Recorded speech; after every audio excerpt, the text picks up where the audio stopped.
আমার মাসির মুখ দেখো, নিম পাতাকে নিম খাও। খাও খাও না মাসি খাও, মাসি খাও। ওটা তোমার দেখি মুখে কিরম করো তুমি, কারেন্টে শর্ট দেয়নি। জিনিসটা খাবে না, ওই জন্য সুগার হয়েছে। লক্ষ্মী কতটা টাকা নিয়ে গেছে বলে, পুরোটা মায়ের পাতে দিয়ে দিল। ইস বাবা কেমন করছে, এত বড় একটা মহিলা, বয়স্ক মহিলা।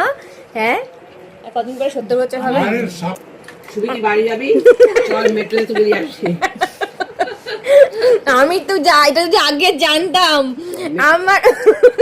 আমার পাতে দিয়ে না, আমার খাওয়াটা 12টা বাজে।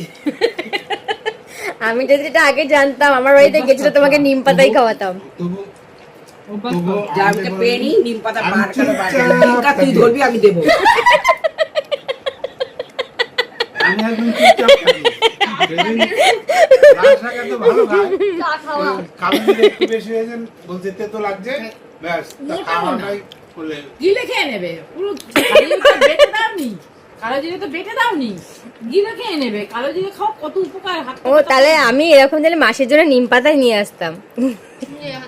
আমি ঢুকতেই দাম আর এবার জামাইবাবু আসলে আমি তো নিম পাতা জানি, দিয়ে আমি আমি পাঠাবো। তোর মা যখন ঢুকেছে তখন আমি বাড়ি ছিলাম না, নিম পাতা দিয়ে পাঠাবো। আর আমি নিম পাতা দিয়ে বাড়ি পাঠাতাম বাবার।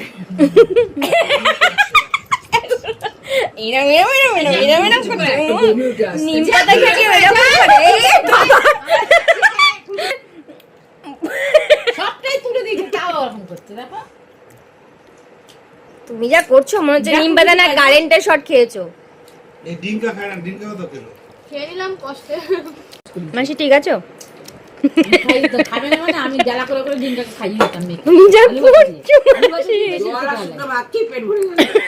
গাটা এরা এই ভালো মন্দ রান্না যারা খাবে বলে আমাকে ডাঁটা চিব না।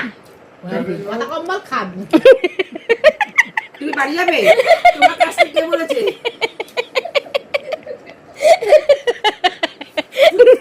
নিম পাতা কাণ্ড হচ্ছে, নিম পাতা কেলেঙ্কারি। মিষ্টি আনবে না, তারপরে তোমাকে নিম পাতা আনতে বলেছিলাম আমি। তো সুগার জেনেই তেনেছি। মাসি তুমি উচ্ছে খাও না? তাও না, না খাই না।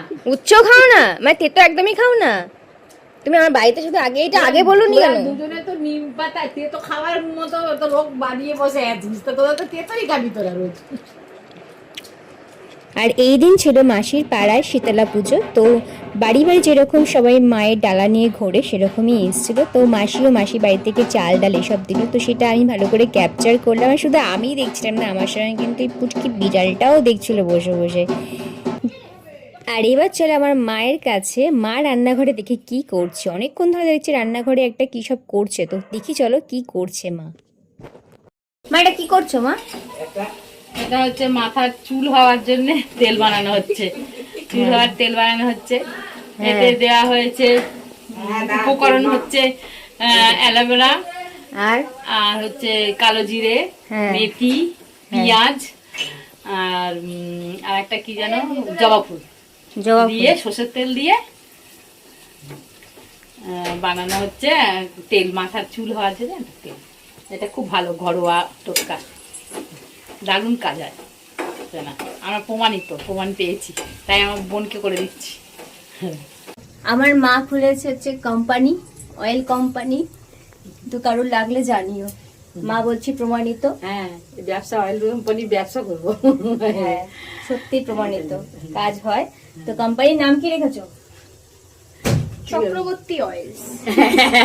এই যে নাতনি দিয়ে দিয়েছে ভালো।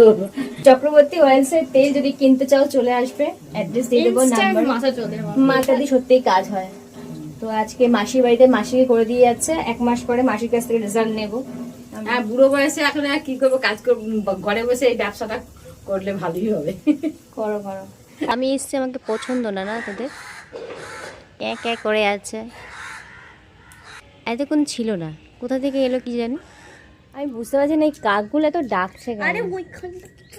দেখ কিছুই কোথাও নেই। ও সবসময় বলছে এখানে সমস্যা রয়েছে, কোথাও কিছু নেই। একটা সময় ছিল এই বাড়িটাতে, একটা সময় আমার মাসির কাছে গল্প শুনেছি যে এই বাথরুম থেকে নাকি কান্নার আওয়াজ পেত মাসি। তো আস্তে আস্তে সেটা চলে গেছে, কিন্তু অনেক দিন ছিল ব্যাপারটা। প্রথম থেকে প্রায় অনেক বছর ছিল, এখন লাস্ট 1-2 বছর ধরে এই জিনিসটা এখন শুনছে না। কিন্তু এই বাথরুমের এই কর্নার সাইডটা, এই দিকের কর্নার সাইডটা সব যা, এই ট্যাঙ্কের এই কর্নার সাইডের নিচের দিকটা না একটুখানি কান্নার আওয়াজ ফাওয়াজ এসব পেত। তো মাসি আস্তে আস্তে পুজো আর্চা করে করে করে করে ব্যাপারটাকে কাটিয়েছে। এনিওয়েজ মনে হচ্ছে কাকগুলো আমাদের পছন্দ করছে না, আর রোদটাও চড়ছে, নিচেই চলে যাই। চল একটু ছাদটা দেখতে এলাম, অনেক দিন দেখি না আমি, সেই কবে যখন এসেছিলাম। এই বাড়িটা হচ্ছে, আর এই বাড়িটা পুরো সারা এই জায়গাটাতে একটা বাড়ি ছিল না, দেখেই ভয় লাগতো এখানে কি করে থাকবে। যাই নিচে যাই চল। আর মাসির বাড়িতে এলেই যেটা কম্পালসারি মাসি আমাকে খাওয়াবেই সেটা হলো তরমুজ। কারণ আমি সবাইকেই বলি যে আমায় কিচ্ছু খাওয়াতে হবে না, শুধু তরমুজটা খাইও তাহলেই হবে। তো মাসি কথা মতন তরমুজ এনে রেখে দিয়েছে। মাসি বলছে কালকে যখন তুই এলি তোকে তরমুজ দিয়ে বরণ করতাম, কিন্তু মাসি ল্যাদ খেয়ে গেছিলো, মানে ঘুমিয়ে স্কুলে যায় তো, তাই টায়ার্ড থাকে, তাই জন্য এসে ঘুমিয়ে পড়েছিল, তাই জন্য তরমুজ দিয়ে আমাকে বরণ করতে পারিনি যখন আমি এসেছিলাম। যাই হোক ঠিক আছে, বরণের দরকার নেই, তরমুজটা পেটে গেলেই এটাই অনেক, তাই না? চলো খেয়ে নি, পরে দেখা হচ্ছে।